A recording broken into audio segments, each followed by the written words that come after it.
He arose from there and came into the borders of Judea and beyond the Jordan. Multitudes came together to him again. As he usually did, he was again teaching them. Pharisees came to him testing him, and asked him, "Is it lawful for a man to divorce his wife?" He answered, "What did Moses command you?" They said, "Moses allowed a certificate of divorce to be written, and to divorce her." But Jesus said to them, "For your hardness of heart, he wrote you this commandment. But from the beginning of the creation, God made them male and female. For this cause a man will leave his father and mother, and will join to his wife, and the two will become one flesh, so that they are no longer two, but one flesh. What therefore God has joined together, let no man separate." In the house, his disciples asked him again about the same matter. He said to them, "Whoever divorces his wife and marries another commits adultery against her. If a woman herself divorces her husband and marries another, she commits adultery." They were bringing to him little children, that he should touch them. But the disciples rebuked those who were bringing them. But when Jesus saw it, he was moved with indignation and said to them, "Allow the little children to come to me. Don't forbid them, for God's kingdom belongs to such as these. Most certainly I tell you, whoever will not receive God's kingdom like a little child, he will in no way enter into it." He took them in his arms and blessed them, laying his hands on them. As he was going out into the way, one ran to him, knelt before him, and asked him, "Good teacher, what shall I do that I may inherit eternal life?" Jesus said to him, "Why do you call me good? No one is good except God. You know the commandments. Do not murder, do not commit adultery, do not steal, do not give false testimony, do not defraud, honor your father and mother." He said to him, "Teacher, I have observed all these things from my youth." Jesus looking at him loved him, and said to him, "One thing you lack. Go, sell whatever you have and give to the poor, and you will have treasure in heaven. And come, follow me, taking up the cross." But his face fell at that saying, and he went away sorrowful, for he was one who had great possessions. Jesus looked around and said to his disciples, "How difficult it is for those who have riches to enter into God's kingdom." The disciples were amazed at his words. But Jesus answered again, "Children, how hard it is for those who trust in riches to enter into God's kingdom. It is easier for a camel to go through a needle's eye than for a rich man to enter into God's kingdom." They were exceedingly astonished, saying to him, "Then who can be saved?" Jesus, looking at them, said, "With men it is impossible, but not with God, for all things are possible with God." Peter began to tell him, "Behold, we have left all and have followed you."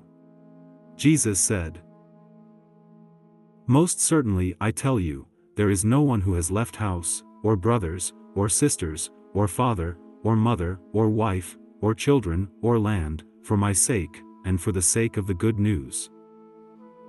But he will receive 100 times more now in this time, houses, brothers, sisters, mothers, children, and land, with persecutions, and in the age to come eternal life. But many who are first will be last, and the last first." They were on the way, going up to Jerusalem, and Jesus was going in front of them, and they were amazed, and those who followed were afraid.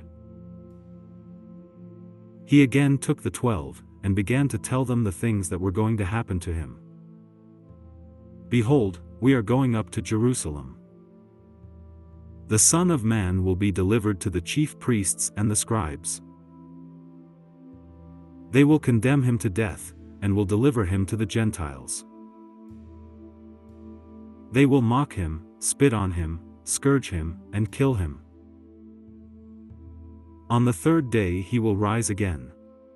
James and John, the sons of Zebedee, came near to him, saying, "Teacher, we want you to do for us whatever we will ask." he said to them, "What do you want me to do for you?" They said to him, "Grant to us that we may sit, one at your right hand and one at your left hand, in your glory." But Jesus said to them, "You don't know what you are asking. Are you able to drink the cup that I drink, and to be baptized with the baptism that I am baptized with?" They said to him, "We are able."